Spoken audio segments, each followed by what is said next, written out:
দিল্লী আৰু দিছপুৰত এতিয়া বিজেপি দলটোৱে শাসন কৰি আছে গতিকে তেওঁলোকক সমালোচনা কৰাটো মোৰ দায়িত্ব তেওঁলোকক প্ৰশ্ন সোধাটো মোৰ দায়িত্ব হিমন্ত বিশ্ব শৰ্মা শাসনৰ গাদীত নবহাৰ আগত তেতিয়া তৰুণ গগৈ যেতিয়া শাসনত আছিলে তেতিয়া মই এটা প্ৰশ্ন হিমন্ত বিশ্ব শৰ্মাক সুধিছিলোঁ নেকি কোনেও সোধা নাই সোধা চবেই তৰুণ গগৈক সুধি আছিলে আজিও তৰুণ গগৈক কোনেও নুসুধে আজি চবেই সুধিব লাগিব হিমন্ত বিশ্ব শৰ্মাক স্বাধীনতাৰ ইমান দশকৰ পাছতো অসমৰ অনুসূচিত জাতিৰ লোকসকলে কেৱল মাথো প্ৰতাৰণাৰ সন্মুখীন হৈ আহিছে অসমত বিভিন্ন ধৰণৰ চৰকাৰ আহিছে আৰু বিভিন্ন ধৰণৰ চৰকাৰ গৈছে কিন্তু কোনো এখন চৰকাৰে অনুসূচিত জাতিটোৰ সামগ্ৰিক উন্নয়নৰ কথা কেতিয়াও চিন্তা কৰা নাই আমি দেখা পাইছোঁ যে অনুসূচিত জাতিটোৰ উন্নয়নৰ কাৰণে বৰ্তমান শাসনাধীন চৰকাৰখনে তিলমান কথাও কিন্তু চিন্তা নকৰিলে আমি দেখা পাইছোঁ যে বৰ্তমানৰ শাসনাধীন চৰকাৰখনে অনুসূচিত জাতিৰ যি সংৰক্ষণ ব্যৱস্থা এই সংৰক্ষণ ব্যৱস্থাটোক পূৰ্বৰ চৰকাৰবিলাকৰ দৰে সুৰত সুৰ মিলাই এই চৰকাৰখনেও কিন্তু সম্পূৰ্ণৰূপে নস্যাৎ কৰিলে আমি দেখা পাইছোঁ যে অনুসূচিত জাতিৰ যি আটাইতকৈ ডাঙৰ সমস্যা ভুৱা জাতিগত প্ৰমাণপত্ৰ এই ভুৱা জাতিগত প্ৰমাণপত্ৰসমূহ চিনাক্তকৰণ কৰি সেইবোৰ নিকাকৰণ কৰাৰ পৰিৱৰ্তে এই চৰকাৰখনে মিছন ভূমিপুত্ৰ নামৰ এটা পৰ্টেলৰ জৰিয়তে এই ভুৱা জাতিগত প্ৰমাণপত্ৰসমূহ আচলতে বৈধ কৰাৰ এটা ষড়যন্ত্ৰত লিপ্ত হৈছে আমি দেখা পাইছোঁ যে এই চৰকাৰখনে অনুসূচিত জাতিৰ বেকলগ পদসমূহ পূৰণ কৰাৰ কোনো ধৰণৰ ব্যৱস্থা গ্ৰহণ নকৰিলে আমি দেখা পাইছোঁ যে এই চৰকাৰখনে অনুসূচিত জাতিৰ ছাত্ৰ ছাত্ৰীসকলৰ জলপানী ধন নিয়মীয়াকৰণৰ ব্যৱস্থা গ্ৰহণ নকৰিলে আমি দেখা পাইছোঁ যে এই চৰকাৰখনে অনুসূচিত জাতিৰ উন্নয়নৰ যিসমূহ ধন সেই উন্নয়নৰ ধনসমূহ বেলেগ আঁচনিত তেওঁলোকে খৰচ কৰিছে আমি দেখা পাইছোঁ যে এই চৰকাৰখনে অনুসূচিত জাতিৰ যিসমূহ আচলতে ভূমিহীন লোক আছে এই ভূমিহীন লোকসকলক ভূমি প্ৰদানৰ ক্ষেত্ৰত বা ভূমিপট্টা প্ৰদানৰ ক্ষেত্ৰত কোনো ধৰণৰ ব্যৱস্থা গ্ৰহণ নকৰিলে সৰ্বপ্ৰথমে আপোনাক মোৰ চেনেললৈ স্বাগতম জনালোঁ আৰু লগতে আপোনালোককো মোৰ চেনেললৈ স্বাগতম জনালোঁ আৰু আপোনাক নমস্কাৰ জ্ঞাপন কৰিলোঁ প্ৰথমতে মই কৈ দিব বিচাৰিম যে ইয়াৰ আগতো কেইবাবাৰো কৈ আহিছোঁ যে প্ৰত্যেকটো ভিডিঅ'ত যি বৰ্তমান সময়ছোৱাত যি ৰাজনৈতিক বতৰ সেই বতৰ আজি বহুত নিউজ চেনেলৰ পৰা আদি কৰি দেখা গৈছে যে একেখিনি কথাকে পাতি আছে কিন্তু তাত যিসকল ব্যক্তিয়ে কয় তেওঁলোকে অলপ সময়টো কম পায় ক'বৰ বাবে বিশেষ কাৰণ এয়াই যে আপোনাৰ ওচৰলৈ আহিলোঁ যে আজিও একেখিনি কথাই পাতিম আমি খালি আপুনি কেনেকৈ ধৰণে কি আপোনাৰ মনৰ ভাৱ সেইখিনি আমি ৰাইজৰ আগলৈ আগবঢ়াম পুনৰবাৰ প্ৰথমতে কৈ লৈছোঁ এটা কথা যে এই মাধ্যমৰ যোগেদি আমি নকওঁ যে কাক ভোট দিব আমি নকওঁ যে কোনজন ভাল বা কোনজন বেয়া আমি খালি কথা বতৰা পাতিম যোনে যেনেকুৱা ধৰণৰ কাম কৰিছে সেই বিষয় লৈহে তাৰ মাজতে আপোনালোকে বিবেকেৰে ভাবিব যে কোনজন ভাল বা কোনজন বেয়া প্ৰথমতে মই এইজন যি আমাৰ মাজত আছে নতুনকৈ এক অতিথি তেখেতক অকণমান চিনাকি কৰি দিব বিচাৰিছোঁ তেখেত হৈছে আমাৰ শিৱসাগৰে পৰশজ্যোতি দাস পুনৰবাৰ আপোনাক নমস্কাৰ জ্ঞাপন কৰিলোঁ আৰু তেখেত হৈছে সদৌ অসম অনুসূচিত জাতি ছাত্ৰ সন্থাৰ কেন্দ্ৰীয় সাধাৰণ সম্পাদক তেখেতৰ ওচৰলৈ এইকাৰণে আহিছোঁ যে অনুসূচিত জাতিৰ যি তেখেতে ক'ব লাগিব লিড লৈ আছে এটা ছাত্ৰ সন্থা হিচাপে তেখেতেনো আজি কি কয় আমাৰ আগত আপোনালোকৰ আগত সেইখিনিৰ বিষয় লৈ আপোনাক মই প্ৰথমতে অনুৰোধ জনাইছোঁ যে ইয়াৰ আগত কিছু ভিডিঅ' মই দিছোঁ আপুনি কিজানি জ্ঞাত হৈছে যে মই এই বিষয়টো লৈ কথা পাতি আছোঁ যে 2024 চনৰ যি MP ইলেকশ্যন বৰ্তমান দেখা গৈছে যে অকণমান বেলেগ ধৰণে চলিছে বতাহজাক আৰু বিশেষকৈ দুজন ব্যক্তি যি অলপ চৰ্চিত হৈ আছে সেই দুজন হৈছে এজন তপন কুমাৰ গগৈ এজন হৈছে গৌৰৱ গগৈ দুইজনৰ বিষয় লৈ অকণমান কথা পাতিম প্ৰথমতে ব্যক্তিত্ব হিচাপে আপুনি কি ক'ব আচ্ছা প্ৰথমতে মই আপোনাক ধন্যবাদ জনাইছোঁ আপোনাক এইকেইটা ধন্যবাদ জনাইছোঁ যে আপোনালোকে লক্ষ্য কৰিব যে অসমৰ আটাইতকৈ প্ৰতাৰিত জাতিটোৱে কিন্তু অনুসূচিত জাতি আৰু অনুসূচিত জাতিটোৰ সন্দৰ্ভত মানে কথা শুনিবৰ কাৰণে অনুসূচিত জাতিৰ মনৰ কথা শুনিবৰ কাৰণে অনুসূচিত জাতিৰ কি সমস্যা সেইবিলাকৰ বুজ ল'বৰ কাৰণে আজিলৈকেতো কোনো ধৰণৰ চৰকাৰে চিন্তা চৰ্চা কৰাই নাই বা আপোনালোকৰ নিচিনা ইউটিউবাৰ বা আপোনালোকৰ নিচিনা যিবিলাক আচলতে সামাজিক মাধ্যমৰ লগত জড়িত তেওঁলোকেও কিন্তু চিন্তা কৰা নাই কিন্তু প্ৰথম মই আপোনাক লগ পালোঁ অকণমান ব্যতিক্ৰম আচলতে খুঁটাত উঠি নোযোৱা মানুহ গতিকে প্ৰথমতে আপোনাক মই ধন্যবাদ জনাইছোঁ আৰু মই আশা কৰিম যে এই যিটো চেনেল আপুনি চলাই আছে এই চেনেলটো সকলোৱে চাওক আৰু চাই অন্ততঃ ভাল পাব কাৰণ কেলৈ সম্পূৰ্ণৰূপে আচলতে ব্যতিক্ৰম কিছুমান চিন্তা চৰ্চা আপোনাৰ যে মনত আছে এই কথাটো কিন্তু ইয়াৰ পৰা প্ৰতীয়মান হৈছে আৰু দ্বিতীয়তে আপুনি সুধিলে যে গৌৰৱ গগৈ আৰু তপন গগৈ দুইজনৰ ব্যক্তিত্বৰ বিষয়ে সুধিলে আচলতে ব্যক্তিত্ব বুলি ক'বলৈ গ'লে ৰাজনৈতিক কথাবিলাক অকণমান সুকীয়া হয় আপোনালোকে আগতে দেখিছে যে ভূপেন হাজৰিকা কিৰীট চলিহা দুইজনৰ ব্যক্তিত্বৰ মাজত আকাশ পাতাল পাৰ্থক্য আছে আৰু তেতিয়াও ভূপেন হাজৰিকা ৰাজনীতিত হাৰিছে গতিকে ৰাজনীতিৰ বাতাবৰণবিলাকৰ কথা অকণমান বেলেগ ধৰণৰ কিন্তু মই আপুনি যিহেতু দুজন ব্যক্তিৰ বিষয়ে পোনছাতেই মোক সুধিছে তপন কুমাৰ গগৈ আৰু গৌৰৱ গগৈ দুইজনেই যোৰহাট লোকসভা সমষ্টিৰ পৰা খেলিছে আৰু মই নিজেও যোৰহাট লোকসভা সমষ্টিৰ এজন মানে ভোটাৰ হয় কিন্তু এটা কথা মই স্পষ্ট কৰি ক'ব পাৰোঁ যে তপন কুমাৰ গগৈ আৰু গৌৰৱ গগৈ দুইজনেই হেভিৱেইট প্ৰাৰ্থী হয় হ'লেও কিন্তু গৌৰৱ গগৈয়ে আচলতে সংসদৰ মজিয়াত যেনেধৰণে তেখেতৰ বলিষ্ঠ কণ্ঠৰে যিবোৰ বিষয় উত্থাপন কৰিব লাগে বিশেষকৈ সংসদত যিবিলাক কথা উত্থাপন হ'ব লাগে সেই কথাবিলাক কিন্তু গৌৰৱ গগৈয়ে উত্থাপন কৰাৰ ক্ষেত্ৰত কেতিয়াও ত্ৰুটি কৰা নাই আৰু অসমৰ জনতাই যেতিয়াই গৌৰৱ গগৈৰ আচলতে কণ্ঠৰ জৰিয়তে যিবিলাক কথা সংসদত ক'ব লাগে বুলি ভাবে সেই কথাবিলাকে কিন্তু গৌৰৱ গগৈ বিগত সময়খিনিত কৈ আহিছে আৰু বিপৰীতে তপন কুমাৰ গগৈটো আমাৰ সাংসদেই আছিলে যোৱা 5টা বছৰে মই জানো যে আপোনাৰ ঘৰ শিৱসাগৰত যোৱা 5টা বছৰে তপন কুমাৰ গগৈও শিৱসাগৰৰ এজন যোৰহাটৰ লোকসভা সমষ্টিৰ সাংসদ আছিলে কিন্তু আপুনি লক্ষ্য কৰিব যে তপন কুমাৰ গগৈ শেহতীয়াকৈ ভৰি এখন ভাগিছিলে নহয় গাড়ীৰ পৰা নামোতে তেওঁ শিৱসাগৰ ক'ৰবাত চিকিৎসা কৰিব পাৰিলে নেকি তেনেহ'লে সেই ব্যক্তিজন আপুনি এই জাজিৰ পৰা যেতিয়া শিৱসাগৰৰ ফালে সোমাব নহয় 4 লেনৰ যিটো ৰাস্তা সেই ৰাস্তাটো চালে গম পাব যে আপুনি আচলতে আমেৰিকাত আছে নে আচলতে অসমত আছে সেই কথাটো সেই ৰাস্তাটো চালে গম পাব গতিকে এনেকুৱা ধৰণৰ কিছুমান বিষয়বস্তু আছে আৰু তাৰ উপৰিও সংসদৰ মজিয়াত আচলতে তেওঁ যিবোৰ বিষয় উত্থাপন কৰিব লাগে তেওঁ সম্পূৰ্ণ এটা জাতীয়তাবাদী সত্তাৰ পৰা যোৱা মানুহ আপোনালোকে জানে যে ছাত্ৰ সন্থা এটা সময়ত ছাত্ৰ সন্থাক প্ৰতিনিধিত্ব কৰিছিলে মূল পদবীত আছিলে আৰু সেইজন ব্যক্তি আচলতে জাতীয়তাবাদক এৰি ৰাষ্ট্ৰীয়তাবাদৰ পোছাক পিন্ধিলেও তেখেতৰ আদৰ্শটো সলনি হ'ব নালাগে কেতিয়াও গতিকে কথাবিলাক হ'ল তেনেকুৱা আৰু ব্যক্তিত্বৰ বিষয়ে মই এইকাৰণে ক'ব নাযাওঁ দুইজনৰ প্ৰতি আমাৰ শুভেচ্ছা আছে দুইজনে আমাৰ প্ৰাৰ্থী কালিলৈ দুইজনৰ ভিতৰত কোনোবা এজন জিকিব কিন্তু আমি লক্ষ্য ৰাখিব লাগে যে যিজনে জিকক লাগিলে জিকা হৰাতে থাকিবই ইলেকশ্যন হৈছে যেতিয়া আমি হাৰিব নালাগে আমি সাধাৰণ জনতা হাৰিব নালাগে আৰু যিহেতু মই অনুসূচিত জাতিৰ পৰা প্ৰতিনিধিত্ব কৰিছোঁ গতিকে মই ক'ব খুজিছোঁ যে অনুসূচিত জাতিটোৱে বিভিন্ন চৰকাৰ আহিছে বিভিন্ন চৰকাৰ গৈছে বিভিন্ন ইলেকশ্যন হৈছে কোনোবা নহয় কোনোবা পাৰ্টি জিকিছে কিন্তু অনুসূচিত জাতিটো সদায় হাৰি আহিছে গতিকে এইবাৰ আশা কৰিম যে অন্ততঃ যোৰহাট লোকসভা সমষ্টিৰ পৰা যিজন আচলতে প্ৰাৰ্থী হৈ যাব সেয়া লাগিলে তপন কুমাৰ গগৈয়ে হওক বা গৌৰৱ গগৈয়ে হওক অন্ততঃ অনুসূচিত জাতিটোৰ কথা অকণমান চিন্তা কৰিব বিগত সময়খিনিত আমি দেখা পালোঁ যে তপন কুমাৰ গগৈয়ে তেওঁ লোকসভা সমষ্টিৰ অন্তৰ্গত মাজুলীত এই বৰ্তমানৰ ডিব্ৰুগড় লোকসভা সমষ্টিৰ প্ৰাৰ্থী সৰ্বানন্দ সোণোৱাল তেখেতে যেতিয়া মুখ্যমন্ত্ৰী আছিলে নহয় অসমৰ তেতিয়াই তেখেতে মাজুলীত ঘোষণা কৰিলে যে আমি ইয়াতে এখন সতীয়াধিকা সমন্বয় ক্ষেত্ৰ বনাম অনুসূচিত জাতিৰ কবত্ৰসকলৰ এগৰাকী মহিয়সী মহিলা তেখেতৰ মানে এখন সমন্বয় ক্ষেত্ৰ বনাম বুলি ক'লে 100 কোটি টকাৰ বাজেট কিন্তু তাত আজিলৈকে এচপৰা মাটিও নপৰিলে তাৰমানে এটকা এটা খৰচ কৰা নাই তাত মানে একো হোৱা নাই গতিকে এই কথাবিলাক আছে আৰু এই কথাবিলাক কিন্তু এইবাৰ মানুহে চিন্তা চৰ্চা কৰিব সেই কথাটো কিন্তু খাটাংকৈ ওলাই পৰিছে হয় আপুনি যি অনুসূচিত জাতিৰ ফালৰ পৰা যি মই আগতে কৈ আহিছোঁ যি এক নেতৃত্ব লৈ আছে আপুনি কি ক'ব বিচাৰিব চৰকাৰখনৰ বিষয়লৈ মই অকল বিজেপি চৰকাৰৰ কথা বিষয়লৈ কোৱা নাই বা আগৰ চৰকাৰৰ কথা বিষয়লৈ বৰ্তমানলৈকে আপুনি কিবা পাইছে নি বৰ্তমানলৈকে নে একো পোৱাই নাই চাওক মই পোনছাতে এষাৰে বাক্য কওঁ মই প্ৰত্যাহ্বান জনাইছোঁ এই শাসনাধিষ্ঠ চৰকাৰখনক 10টা বছৰ হ'ল নহয় 10টা বছৰত যদি অনুসূচিত জাতিটোৰ কাৰণে এটা মাত্ৰ যদি কাম তেওঁলোকে কৰিছে নহয় তেতিয়াহ'লে আমাক উদাহৰণসহ দেখাই দিয়ক মই তেখেতলোকৰ বৈশ্যতা স্বীকাৰ কৰি লওঁ তাৰমানে কথাটো হ'ল এইটো 8টাকৈ সংৰক্ষিত সমষ্টি আছে বিধানসভাৰ অনুসূচিত জাতি 8টাকৈ সংৰক্ষিত সমষ্টি থকাৰ পিছতো মন্ত্ৰী আছে MLA আছে কিন্তু তেওঁলোকে কেতিয়াও কিন্তু অনুসূচিত জাতিটোৰ কাৰণে কিবা এটা আজৰি আনিব নোৱাৰিলে তাৰমানে স্বাধীনতাৰ ইমান দশকৰ পিছত যিমান চৰকাৰ আহিলে আৰু গ'ল নহয় অনুসূচিত জাতিটোৰ কাৰণে কোনো কিন্তু তিলমানো একোটা চিন্তা নকৰিলে আৰু বৰ্তমান শাসনাধিষ্ঠ চৰকাৰখনে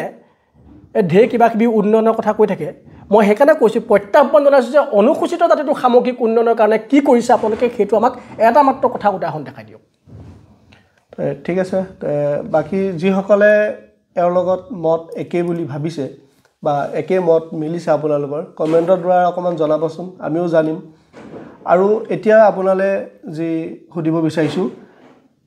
দল হিচাপে অকণমান যে বিজেপি দল আৰু কংগ্ৰেছ দল যি দুটা দলেই বহু বছৰ ধৰি লওক ৰাজত্ব কৰি আছে অসমখনত ভাৰতখনত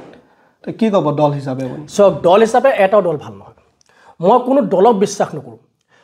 কংগ্ৰেছ দলকো মই বিশ্বাস নকৰোঁ আৰু বিজেপি দলকো বিশ্বাস নকৰোঁ কংগ্ৰেছ দলেও বিভিন্ন সময়ত শাসন কৰি গৈছে আৰু এক দীঘলীয়া সময়ত শাসন কৰি গৈছে আৰু সেই সময়ছোৱাতো কিন্তু অসমৰ অনুসূচিত জাতিটোৰ কাৰণে কোনো চিন্তা চৰ্চা কৰা নাই আৰু কিন্তু বৰ্তমানৰ বিজেপি চৰকাৰখনে তাতকৈ একো আগবাঢ়ি গুচি গ'ল তেওঁলোকে যদিও কংগ্ৰেছ চৰকাৰে যিমান দিন শাসন কৰিলে সিমান দিন শাসন কৰিবলৈ পোৱা নাই তথাপিও আপোনালোকে দেখিব ইমানেই হিটলাৰী শাসন ইমানেই স্বৈৰতন্ত্ৰ ইমানেই আচলতে মানুহক চেপি খোৱাৰ যিটো আচলতে তেওঁলোকৰ মানে ধাৰণা আপুনি চাব আজি সাংবাদিকসকলে তেওঁলোকৰ বিৰুদ্ধে প্ৰশ্ন সুধিব নোৱাৰে মুখ্যমন্ত্ৰীজনক তেওঁৰ এগেইনষ্টত এটা প্ৰশ্ন সুধিব নোৱাৰে আৰু সাংবাদিকসকলৰ অধিকাৰ আছে নাই আপুনি কওকচোন সেই অধিকাৰটো সৰ্ব হৈছে নে নাই হোৱা যদি তেওঁক কিবা এটা প্ৰশ্ন সোধে তেওঁ উল্টাই ধমক দিয়ে চেনেলৰ মালিকক ফোন কৰাৰ ধমক দিয়ে তাৰমানে চেনেলৰ মালিকক কেতিয়া ফোন কৰিব পাৰিব তাৰমানে সাংবাদিকসকলক কি কৰিলে প্ৰথমতে তেওঁলোকক মানে বন্ধ কোঠৰী এটাত ভৰাই ল'লে বন্ধ কোঠৰী মানে মানুহটো জেলত ভৰাই দিয়া কথা কোৱা নাই মই তেওঁলোকৰ মনোবৃত্তিটো তেওঁলোকৰ অধিকাৰটো তেওঁলোকৰ আচলতে যিটো স্বাধীনতা সেইটো বন্ধ কোঠৰীত ভৰাই ল'লে নাম্বাৰ 1 নাম্বাৰ 2 অসমতো বহুত দল সংগঠন আছে এই কথাটো বাৰে বাৰে চিন্তা চৰ্চা হৈ থাকে আৰু সবে আলোচনা কৰে যে অসমত ইমান দল সংগঠনৰ প্ৰয়োজন আছে জানো নাই নিশ্চিতভাৱে নাই নাথাকিলেও অসমত দল সংগঠন বহুত আছে আৰু ভাৰতবৰ্ষৰ গণতান্ত্ৰিক দেশ এখনত কিন্তু প্ৰভাৱ গোষ্ঠীৰ প্ৰয়োজনীয়তা আছে আজি যদি লোকসভা বা বিধানসভাৰ মজিয়াত বিৰোধী নাথাকে চৰকাৰৰ যিকোনো পদক্ষেপৰ বিৰোধ কৰিবলৈ যদি বিৰোধী নাথাকে তেতিয়াহ'লে প্ৰভাৱ গোষ্ঠীবিলাকে সেই বিৰোধীবিলাকৰ কাম কৰিব লাগিব প্ৰভাৱ গোষ্ঠীৰ কামেই হ'ল যে চৰকাৰে কৰা ভুলবোৰক আঙুলিয়াই দিয়া আৰু তাৰ প্ৰতিবাদ কৰা আৰু তাক শুদ্ধ কৰিবৰ কাৰণে দাবী জনোৱা সেইটো হ'ল প্ৰভাৱ গোষ্ঠীবিলাকৰ কাম কিন্তু আজিকালি দেখিব আপোনালোকে যে প্ৰভাৱ গোষ্ঠীবিলাকে প্ৰতিবাদ কৰিব নোৱাৰা এটা পৰিৱেশৰ সূচনা হ'ল 10টা ল'ৰাই যদি আন্দোলন কৰিবলৈ ওলাই যায় নহয় 50টা পুলিচ যায় তাৰমানে এটা প্ৰতিবাদকাৰী এগেইনষ্টত 5টা পুলিচ ফেচবুকতে যদি কোনোবাই প্ৰতিবাদ কৰি কিবা এটা লিখে নহয় কবিতা এখাই লিখে নহয় তাক ধৰি জেলত ভৰাই দিয়ে আৰু এনেকুৱা এটা পৰিৱেশৰ মাজত ভাৰতবৰ্ষত যে বা অসমত গণতন্ত্ৰ নামৰ শব্দটো যে জীয়াই থাকিব সেই কথাটো কিন্তু মানে একেবাৰে কল্পনাতীত হৈ গৈছে আমি দেখিছোঁ যে এই যিখন চৰকাৰ এই চৰকাৰখনৰ যিটো শাসন ব্যৱস্থা এই শাসন ব্যৱস্থাটোত মানে আচৰিত ধৰণৰ এটা স্বৈৰতন্ত্ৰ সোমাই আছে আৰু এই স্বৈৰতন্ত্ৰৰ যিটো আচলতে পৰিকাঠামো এইটো যদি এতিয়া যদি ভাঙিব নোৱাৰে অসমবাসী ৰাইজে বিভিন্ন দল সংগঠনে তেতিয়াহ'লে কিন্তু বিপদ আছে আৰু আমি শেহতীয়াকৈ দেখিছোঁ বহুত আচলতে দল সংগঠন আছে সকলো মানে দল সংগঠন বুলি ক'ব খোজা নাই প্ৰতিটো দল সংগঠনতে গৈ ভাল মানুহ আছে কিন্তু এখন ঘৰতে জানো ককাই ভাই 5টা থাকিলে তাৰে 2টা বা এটা বেয়া নোলায় জানো ঠিক তেনেকৈ অসমৰ বিভিন্ন দল সংগঠনৰ মাজত এছাম এনেকুৱা ধৰণৰ দালাল সোমাই আছে যিসকলে মাত্ৰ কেইটামান টকাৰ লোভত নিজৰ বিবেক বিক্ৰী কৰি নিজৰ মগজ বিক্ৰী কৰি জীৱ জন্তুৰ নিচিনাকৈ নিজক বিক্ৰী কৰি আচলতে অসমৰ এই অসমবাসী ৰাইজৰ যিটো আচলতে চিন্তা চৰ্চা এই চিন্তা চৰ্চাটো বিপথে পৰিচালিত কৰাত তেওঁলোকে কিন্তু অৰিহণা যোগাইছে এই বস্তুবিলাক আমি লক্ষ্য কৰিব লাগিব আৰু এই বস্তুবিলাকৰ বিপৰীতে আমি থিয় দিব লাগিব আৰু সবেই যদি শক্তিশালী পক্ষতে থিয় হৈ থাকে তেতিয়া শক্তিশালী পক্ষটো বেছি শক্তিশালী হৈ যাব আৰু দুৰ্বল পক্ষটোক একেবাৰে গছকি ধৰিব আজি মূল্য বৃদ্ধিৰ ওপৰত মাত মাতিবলৈ মানুহ নাইকিয়া হৈ থাকিলে কাৰখন গৃহীত হৈ গ'ল কাৰ বিৰুদ্ধে কিমান ডাঙৰ আন্দোলন হ'ল কিন্তু এতিয়া কাৰখন গৃহীত হৈ গ'ল তাৰপিছতো যেতিয়া প্ৰতিবাদ হৈছিলে মানুহ জেলত ভৰাই দিছে বা প্ৰতিবাদ নকৰা এটা পৰিৱেশৰ সূচনা কৰিছে অসমৰ বিভিন্ন জিলাবিলাকত পুলিচ আৰ্মি কিবা কিবি ঢেৰ নমাই দিছে আচৰিত ধৰণৰ যুদ্ধ দেখি এটা পৰিৱেশ আৰু এই পৰিৱেশৰ মাজত আচলতে প্ৰতিবাদ কৰাৰ এটা পৰিৱেশো নাইকিয়া হৈ পৰিছে আৰু তথাপিও গণতন্ত্ৰ জীয়াই থাকিবলৈ হ'লে প্ৰতিবাদ থাকিব লাগিব আৰু প্ৰতিবাদ অবিহনে অসমৰ জনতাই আজিলৈকে একো পোৱা নাই সেই কথাটো কিন্তু একেবাৰে একদম আপোনালোকে লিখি ৰাখক আৰু দেখা পাইছোঁ যে এই চৰকাৰখনে আচলতে যেনেধৰণে শাসন চলাইছে এইটো সম্পূৰ্ণৰূপে ভুল আৰু গণতন্ত্ৰৰ বাবে আচলতে এইটো অত্যন্ত বিপদজনক কথা এই বিষয়বিলাকৰ পৰা আমি ওলাই আহিব লাগিব তাৰ কাৰণে আমি চিন্তা কৰিব লাগিব আমাৰ দল সংগঠনবিলাকে চিন্তা কৰিব লাগিব গতিকে মই ভাবোঁ যে অসমৰ জনতা অসমৰ দল সংগঠন সকলোৱে আচলতে এই কিছুমান লোভ মোহ ত্যাগ কৰি যদি দেশৰ কাৰণে ভাবিম বুলি ভাবিছে যদি জাতিটোৰ কাৰণে ভাবোঁ বুলি ভাবিছে তেতিয়াহ'লে তেনেদৰে কামত নিয়োজিত হ'ব লাগে নিজৰ আদৰ্শক বিক্ৰী কৰিব নালাগে আৰু আদৰ্শক যেতিয়া বিক্ৰী কৰিব নহয় অসমৰ যি সমস্যা এই সমস্যাই হৈ থাকিব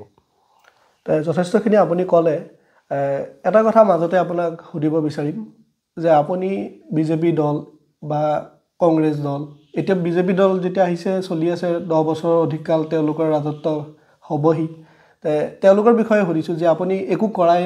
কৰাই নাই যে আপুনি কৈ আছে প্ৰত্যেকে শুনি আছে ভাল কাম কি একো কৰাই নাই নেকি আপুনি কি ক'ব চাওক বিজেপিয়ে কি কৈ আছে বিজেপি দলৰ মই বিভিন্ন টক শ্ব'বিলাকত গৈছোঁ বিভিন্ন ধৰণৰ মানুহবিলাকক লগ পাইছোঁ তেওঁলোকে কৈ আছে যে আমি চাউল ফ্ৰীকৈ দিছোঁ আমি অৰুণোদয় আঁচনি দিছোঁ 1200 টকা এতিয়া কিবা লাখপতি আঁচনি দিয়াৰ কথা কৈছে আমি নিবনুৱাক চাকৰি দিছোঁ নিকা নিযুক্তি বুলি কৈছে নিকাকে আমি চাকৰি দিছোঁ এতিয়া মই আপোনাক এটা কথা সুধিছোঁ চাউল ফ্ৰীকৈ দিছে আৰু অৰুণোদয়ত 1200 টকা দিছে হয় নহয় সেই 1200 টকাৰে আৰু ফ্ৰী চাউলৰে মই আপোনাকে কৈছোঁ আপুনি খাব পাৰিবনে আপুনি খাব নোৱাৰিব হয় নহয় তাৰ কাৰণে আপুনি কি কৰিব লাগিব আপুনি কষ্ট কৰিব লাগিব তাৰ লগত আনুষাংগিক বহুত কথা আছে শেহতীয়াকৈ কি কৰিলে দৰৱৰ দামটো বঢ়াই দিলে ফ্ৰী হ'ব লাগিছিলে কি দৰৱ ফ্ৰী হ'ব লাগিছিলে দৰৱ ফ্ৰী দি আছে কি চাউল মানুহক খাবলৈ চাউল দিছে মানে থাকিবলৈ ঘৰো দিছে মানে খোৱাখিনি উলিয়াবৰ কাৰণে লেট্ৰিনো দিছে সব দিছে চাকৰিও দিছে মই কওঁ যে এইবিলাক উন্নয়ন নহয় এইবিলাক হ'ল চৰকাৰৰ দায়িত্ব আপুনি মোক বুকুত হাত থৈ কওকচোন যে এই যে দিছে চাউল দিছে আপোনাৰ এই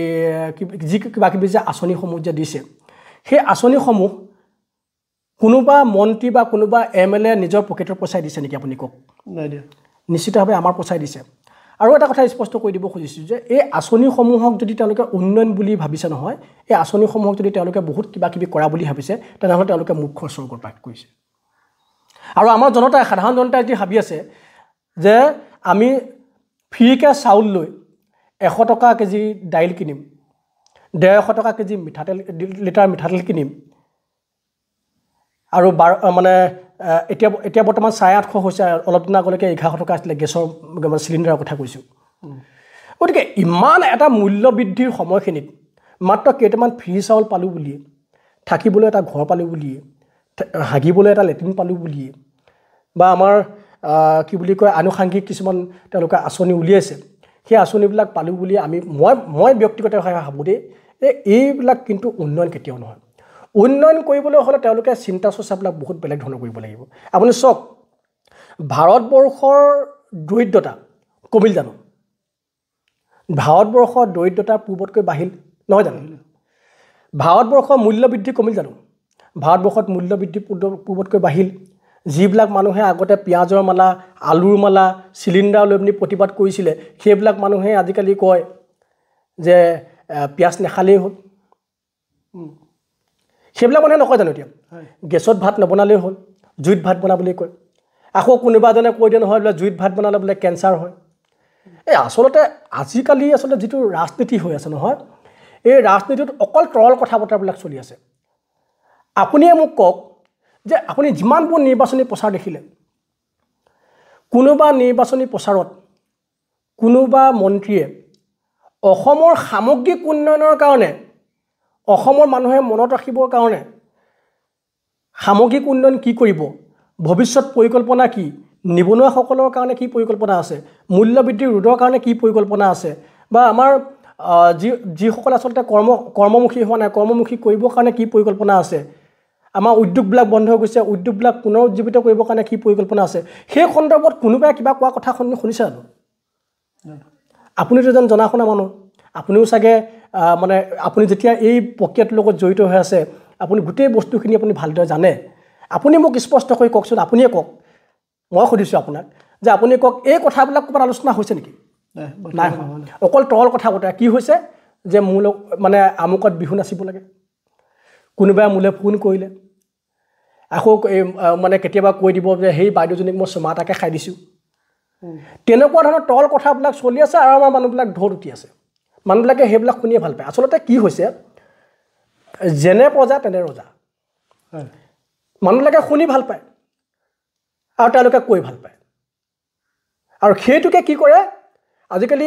আপোনালোকে আজিকালি সংবাদ মাধ্যমৰ কথাবিলাকো আচৰিত ধৰণৰ। ইলেক্ট্ৰেল বণ্ড ক'ৰবাতে থাকিলেগৈ, যিবিলাক কথা আচলতে দেখাব লাগে নহয় সেইবিলাক কথা নেদেখায়। আজি হিমন্ত বিশ্ব শৰ্মা মানে অসমলৈ আহিলে, শিৱসাগৰলৈ আহিলে,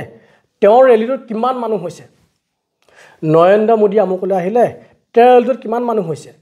প্ৰিয়ংকা গান্ধীয়ে আমুকত প্ৰচাৰ চলাবলৈ আহিছে, তেওঁৰ ৰেলীটোত কিমান মানুহ হৈছে।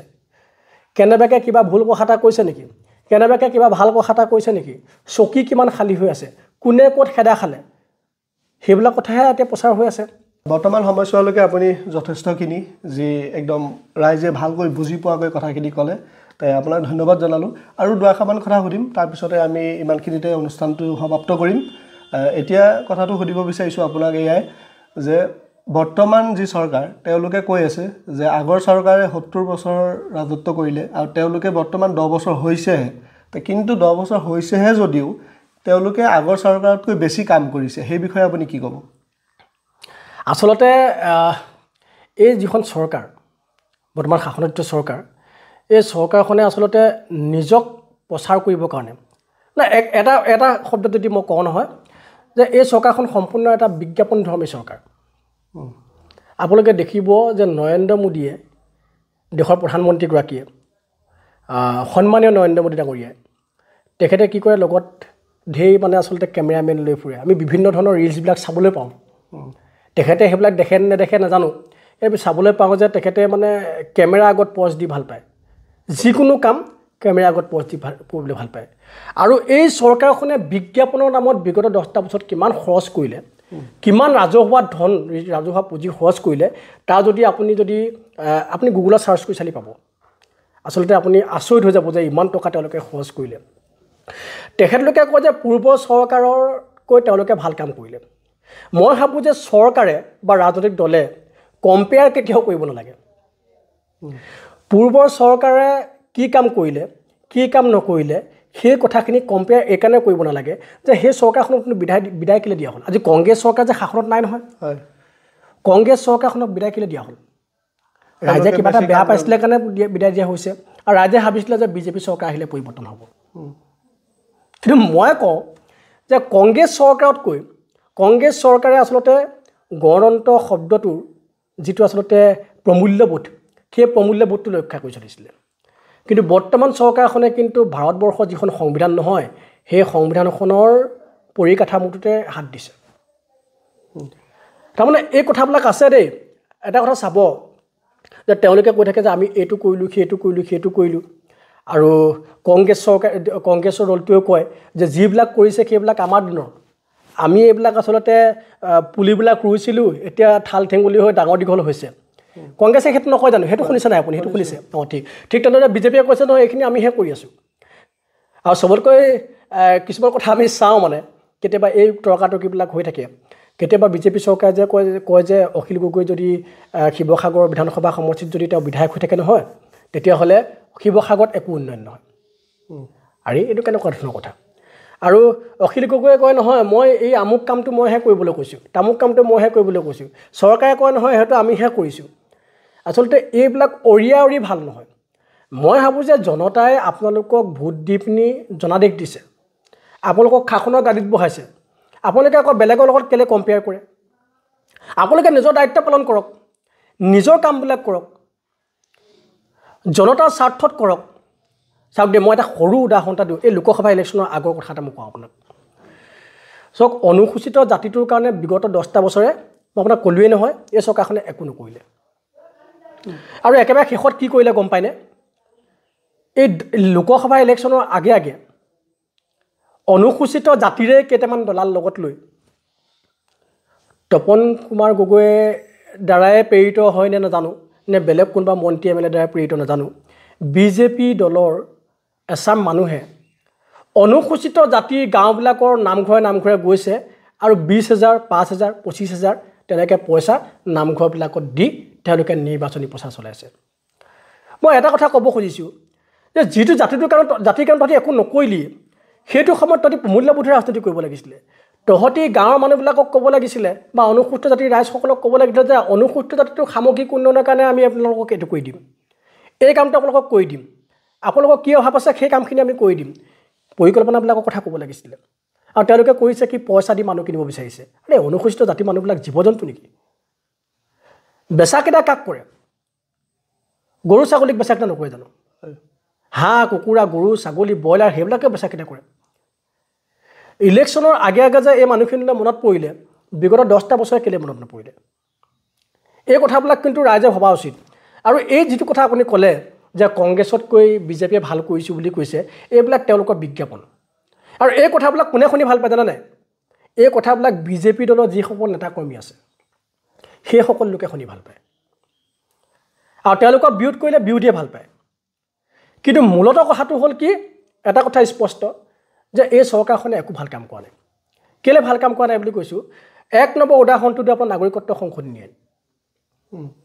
নাগৰিকত্ব সংশোধনী আইনৰ বিৰুদ্ধে অসমৰ সৰ্বস্তৰৰ জনতাই প্ৰতিবাদ কৰিলে।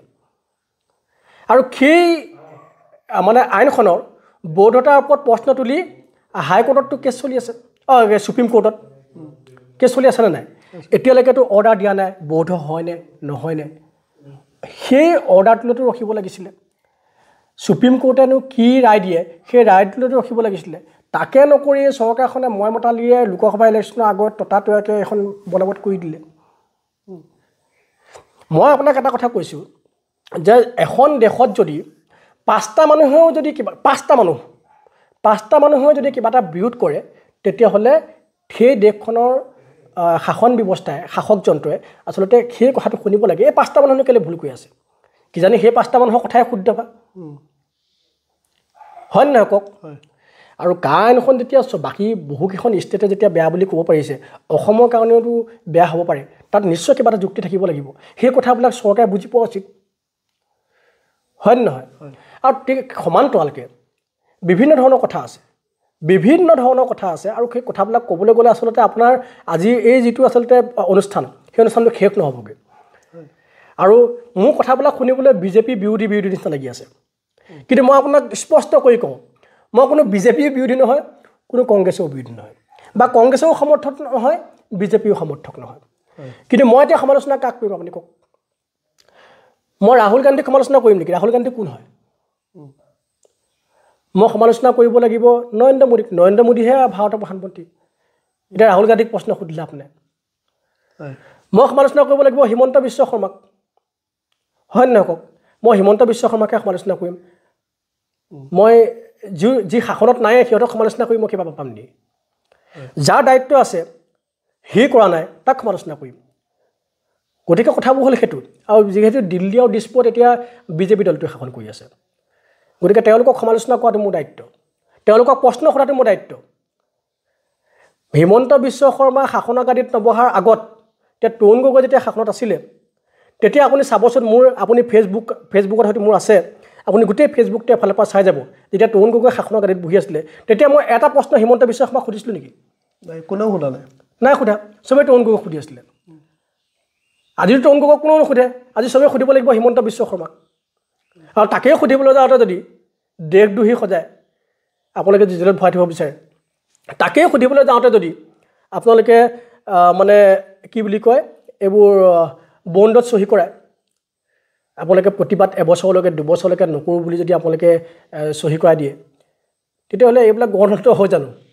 এই কথাবিলাক কিন্তু চৰকাৰখনে বুজা উচিত দেই। আৰু বিশেষকৈ চৰকাৰে বুজাৰ আগতে অসমৰ জনতাই বুজা উচিত। আৰু মই সেইকাৰণে কৈছোঁ যে বিজেপি দলটোৰ মই কোনো বিৰোধী নহয়, কিন্তু বিজেপি দলটোৰ নীতিবিলাকৰ মই বিৰুদ্ধ। আৰু এটা কথা মই এইখিনিতে ক'ব নালাগিছিলে, তথাপি কৈছোঁ, আজি বিজেপি দলটোৰ শাসনৰ গাদীত আছে, অসমৰ প্ৰেক্ষাপটৰ কথা কৈছোঁ, বিজেপি দলটোৰ শাসনৰ গাদীত আছে। মুখ্যমন্ত্ৰীৰ পৰা আদি কৰি যিসকল মন্ত্ৰী MLA হৈ আছে বিজেপি দলটো সেই ব্যক্তিসকলনো ক'ৰ পৰা যোৱা আপুনি এবাৰ চাই দিবচোন তেওঁলোকে যে কয় ৭০ বছৰ কংগ্ৰেছৰ শাসনকালত একো নকৰিলে আমি ঢেৰ কিবা কিবি কৰিলোঁ সেই ৭০ বছৰত তেওঁলোক ক'ত আছিলে আপুনি সেইটোকে চাবচোন আজি কংগ্ৰেছ দল শাসনত নাই কাৰণেহে তেওঁলোক বিজেপিত কাইলৈ বিজেপিত দল শাসনত নাথাকোচোন তেওঁলোক আকৌ কংগ্ৰেছত যাব গতিকে মানে হেৰি বটলটো একেটাই কি বটলটোহে বেলেগ বেলেগ মদ কিন্তু একেখিনিয়ে সেইটো বটলৰ পৰা সেইটো বটলত ঢালি দিয়া হৈছে আকৌ সেইটো বটলৰ পৰা সেইটো বটলত ঢালি দিব আচলতে এইটো ৰাজনীতি নহয় ৰাজনীতি কি সেই কথাটো যদি অসমৰ সৰ্বসাধাৰণ জনতাই বুজি পায় যদি অকল ফ্ৰীকে পোৱা বস্তুখিনিতে যদি ৰাজনীতি সীমাবদ্ধ হৈ নাথাকে সেই কথাটো যদি অসমৰ সৰ্বসাধাৰণ জনতাই বুজি পায় আমাৰ সমস্যা কি সেই কথাটো যদি সৰ্বসাধাৰণ জনতাই বুজি পায় তাৰমানে আমি অকল আনুষ্ঠানিক শিক্ষাৰে শিক্ষিত হ'লে নহ'ব কেৱল কেইটামান টকাৰ লালসাত পৰি পিনি কথা মানে ভাবিলে নহ'ব আৰু লোকৰ কথা শুনি মোৰ কথা শুনি বা আপোনাৰ কথা শুনি ভাবিলে নহ'ব যদি বিবেকেৰে যদি চিন্তা কৰিব নোৱাৰে তেতিয়াহ'লে অসমৰ ৰাজনীতিৰ আজিৰ যি প্ৰেক্ষাপট ইয়াতকৈ বহুত তল্য মনোবিন্দ হ'ব আজি কেইটামান আগত পেপাৰত পাইছোঁ যে মানে ভাৰতবৰ্ষত ইলেকশ্যন নোহোৱাৰেই কিবা মানে কাৰসাজি চলি আছে আৰু সেইটো পৰ্যায়লৈ যদি গুচি যায় তেতিয়াহ'লে আপুনি ক'ত থাকিব মই ক'ত থাকিম সেই কথাতে আপোনালোকে বা বিবেচনা কৰিব আপুনি এই যিটো ভিডিঅ' বনাইছে সেইটোৱে ফেচবুকত আপডেট দিব নোৱাৰে আপলোড কৰিব নোৱাৰিব গতিকে এই কথাবিলাক আছে গতিকে আমাৰ যিবোৰ অধিকাৰ আমাৰ যিবোৰ আচলতে সংবিধানৰ গণ্ডিত থাকি আমি যিবিলাক কৰিব লাগে এইবিলাকৰ মাজত আমাক ৰাখিবৰ কাৰণে আমি নিজে মূৰ দাঙি থিয় হ'বৰ কাৰণে আমি নিজে আচলতে মানে গজগজীয়াকৈ জীয়াই থাকিবৰ কাৰণে আমি আচলতে নিজকে সক্ষম কৰিবলৈ হ'লে আমি 5 বছৰ মূৰত এদিন সময় পাওঁ সেইদিনাখনেই ভাল চিন্তা কৰিব লাগিব যদি সেইদিনাখনে আমি যদি ভাল চিন্তা নকৰোঁ তেতিয়াহ'লে আমাৰ ভৱিষ্যত প্ৰজন্মক আমি একেবাৰে কুঙা ভৱিষ্যত দি থৈ যাব লাগিব একেবাৰে মহঙা দিনা কিছুমান দি থৈ যাব লাগিব সেইবিলাকৰ পৰা ওলাই আহি পিনি আমি যাতে ভাল চিন্তা কৰিব পাৰোঁ শুদ্ধ চিন্তা কৰিব পাৰোঁ শুদ্ধ মনেৰে আমি এখন চৰকাৰ প্ৰতিষ্ঠা কৰিব পাৰোঁ তাত আমি গুৰুত্ব দিব লাগিব অন্যথা কিন্তু অসমৰ নিষ্ঠা নাই সেই কথাটো মই আপোনাক ক'লোঁ হয় তে শেষৰ এটা কথাই ক'ম আৰু পোনপটীয়াকৈ আপুনি তাৰ উত্তৰ দিব যে আপুনি মাজত কৈ গৈছে নামঘৰৰ কথা লৈ নামঘৰৰ ভিতৰত সোমাই ৰাজনীতিক দেখা গৈছে মাজতে শিৱসাগৰত বহুত ফটো অলপ ভাইৰেলো হৈছিলে নামঘৰৰ ভিতৰত সেই বিষয়টোলৈ আপুনি কি ক'ব যি দেখা গৈছে মন্দিৰৰ ভিতৰত গৈও ৰাজনীতিক মিটিং নামঘৰৰ ভিতৰত গৈও ৰাজনৈতিক মিটিং সেই বিষয়লৈ আপুনি কি ক'ব চাওক মই নামঘৰৰ কথা কৈছোঁ বিশেষকৈ নামঘৰ হ'ল মহাপুৰুষ শ্ৰীমন্ত শংকৰদেৱৰ এক পবিত্ৰ সৃষ্টি এক অমূল্য সৃষ্টি আৰু নামঘৰটো সৃষ্টি কৰিছে সম্প্ৰীতিৰ কাৰণে নামঘৰটো সৃষ্টি কৰিছে সম্প্ৰীতিৰ কাৰণে যাতে সমূহীয়াকৈ সকলোৱে একেলগে চবৰে ঘৰতে আজিকালি নামঘৰ থাকে তাৰপিছতো চবৰে ঘৰে ঘৰে গোসাঁই ঠাই এখন নাথাকে জানো চবেই ঘৰত চাকি অগজ ধূপ অগজ জ্বলাই পিনি প্ৰাৰ্থনা কৰে তাৰপিছত আমাক নামঘৰৰ প্ৰয়োজনীয়তা এইকাৰণে আছে যে আমি একত্ৰিত হৈ একেলগে আমি ধৰ্মীয়ভাৱে উপাসনা কৰিব পাৰোঁ ঠিক তেনেদৰে মছজিদতো সকলোৱে একত্ৰিত হৈ ধৰ্মীয় উপাসনা কৰিব পাৰে মূল মন্ত্ৰটো প্ৰকৃততে সেইটোৱেই আৰু নামঘৰৰ দ্বাৰা নামঘৰৰ নিচিনা পবিত্ৰ বস্তু হয়তো বা মছজিদৰ দৰে পবিত্ৰ বস্তু তেনেকৈ যিবিলাক ধৰ্মীয় অনুষ্ঠান আছে গীৰ্জাৰ দৰে পবিত্ৰ বস্তু হয়তো মন্দিৰৰ দৰে পবিত্ৰ বস্তু হয়তো আৰু বেলেগ একো নাই কিন্তু তাত যেতিয়া ৰাজনীতি সোমাব তাতকৈ লাজ লগা কথা কিবা থাকিব পাৰে নেকি কোনোবা এটা নামঘৰত গৈ কোনোবা নিৰ্দিষ্ট এজন ব্যক্তিগত প্ৰাৰ্থীক এজন মানে আপোনাৰ যিজন সমৰ্থিত প্ৰাৰ্থী সেই সমৰ্থিত প্ৰাৰ্থীকেইজনক ভোট দিবলৈ কোৱা বিষয়টো কিমান আচলতে গৰিহণাযোগ্য আপুনি নিজে ভাবি চাওক নামঘৰত কোনোবাই সেৱা কৰিবলৈ যাতে আপুনি আপত্তি নাই কিন্তু নামঘৰত গৈ কোনোবা এজনৰ বিৰুদ্ধে কথা কৈ তেওঁ সমৰ্থিত প্ৰাৰ্থীটোক ভোট দিব লাগে এই কথাটো কোৱাটো কিমান গৰিহণাযোগ্য বিষয় নামঘৰত দুইজনে আচলতে সেৱা ল'ব লাগে ভাল কাম কৰিম বুলি পণ ল'ব লাগে জনতাৰ হৈ কাম কৰিম বুলি কিন্তু নামঘৰত কি কৰিছে পইচা দি মানুহৰ পৰা ভোট ভিক্ষা কৰিছে এইটো আটাইতকৈ লাজ লগা কথা এটা আৰু এই কথাটো হয়তো অসমৰ সমূহ জনতাই নাজানে এইটো শিৱসাগৰ যোৰহাটত শেহতীয়াকৈ চলিছে এই ট্ৰেণ্ডটো কিন্তু এইটো কিমান গুৰুত্বপূৰ্ণ কথা কিমান গৰিহণাযোগ্য কথা সেই কথাটো যদি মানুহে অনুধাৱন কৰে নহয় তেতিয়াহ'লে বুজি পাব যে অসমৰ ৰাজনীতি কোন দিশলৈ গৈ আছে মই বিচাৰোঁ এনেওতো ধৰ্মীয় মেৰুকৰণ এটা হৈ আছে আজিকালি সকলো কথা বতৰাতে ধৰ্মীয় দিশটো চালি জাৰি চোৱা হয় কোনোবাই মানে ইছলাম ধৰ্ম ভোট নালাগে বুলিও ক'ব, কোনোবাই আকৌ ইছলাম ধৰ্ম ভোট লাগে বুলিও ক'ব। আৰু বৰ্তমান সময়ত ভাৰতবৰ্ষত ইছলাম ধৰ্মটোক লৈ পিনি আচলতে কেনেকুৱা ধৰণৰ ৰাজনীতি চলি আছে আপুনি জানেই, হিন্দু মানুহখিনিক কেনেদৰে আচলতে উৎসাহিত কৰি আছে আপোনালোকে জানেই। তাৰপিছতে মই কওঁ অন্ততঃ অসমৰ নামঘৰকেইটাক এইবিলাকৰ পৰা মুক্ত হৈ থাকিবলৈ দিয়ক। মই এটা কৰজোৰ কৰি তেওঁলোকক অনুৰোধ জনাইছোঁ, মই এই চৰকাৰখনক অনুৰোধ জনাইছোঁ যে আপোনালোকৰ শাসনত থকা অৱস্থাত নামঘৰে গৈ পিনি ৰাজনৈতিক প্ৰচাৰ চলোৱাটো একেবাৰে বন্ধ কৰি দিয়ক। প্ৰচাৰ চলোৱাত আমাৰ আপত্তি কৰা নাই, নামঘৰে ৰাজনৈতিক প্ৰচাৰ চলোৱাটো বন্ধ কৰি দিয়ক। আৰু এটা কথা কওঁ, যিসকল আচলতে অৰাজনৈতিক দল সংগঠনৰ প্ৰতিনিধি, কিছুমান অৰাজনৈতিক দল সংগঠনৰ প্ৰতিনিধি গৈ নামঘৰে প্ৰচাৰ চলাইছে, সেইসকলকো মই অনুৰোধ জনাওঁ যে আপোনালোকৰ বিভিন্ন ধৰণৰ মঞ্চ আছে, সেই মঞ্চবিলাকত আপোনালোকে যাওক। যিটো দলক আপোনালোকে সমৰ্থন জনায় সেই দলটো পোনপটীয়াকৈ আপোনালোকে তেওঁলোকৰ আচলতে শৰণাপন্ন হওক আৰু তেওঁলোকৰ দলত যোগদান কৰি পিনি আপোনালোকে প্ৰচাৰ চলাই থাকক, আমাৰ ক'ব লগা একো নাই। অৰাজনৈতিক সংগঠন বুলি কৈ ৰাজনৈতিক ক্ৰিয়াকলাপ কৰিব নালাগে। ৰাজনীতি আৰু ধৰ্ম দুটা সম্পূৰ্ণ বেলেগ বস্তু। গতিকে নামঘৰবিলাকৰ ভিতৰত অন্ততঃ ৰাজনীতি এই বিষয়বস্তুবিলাক বিয়পাব নালাগে। অন্যথা কিন্তু অনাগত দিনত আমাৰ নিচিনা ল'ৰাবিলাক আচলতে বহুত জেদি হয়, আমাৰ নিচিনা ল'ৰাবিলাক আচলতে এই এনেকুৱা ধৰণৰ যিবিলাক ল'ৰাই আচলতে মানে সহ্য কৰিব নোৱাৰে, এইবিলাকৰ পৰা কিন্তু আপোনালোকৰ বিপদ আছে, কেতিয়াবা বহুত ডাঙৰ ঘটনা ঘটি যাব। গতিকে এইবিলাকৰ পৰা আঁতৰি থাকিব লাগে। ঠিক আছে, যথেষ্টখিনি আপুনি ক'লে, আপোনালোকেও যথেষ্টখিনি সময় দি এই ভিডিঅ'টো ইমানখিনিলৈকে চালে, আপোনালোককো অশেষ ধন্যবাদ জ্ঞাপন কৰিলোঁ, আৰু আজিৰ আমাৰ এই যি অনুষ্ঠান ইমানখিনিতে সমাপ্ত কৰিছোঁ। ধন্যবাদ, নমস্কাৰ।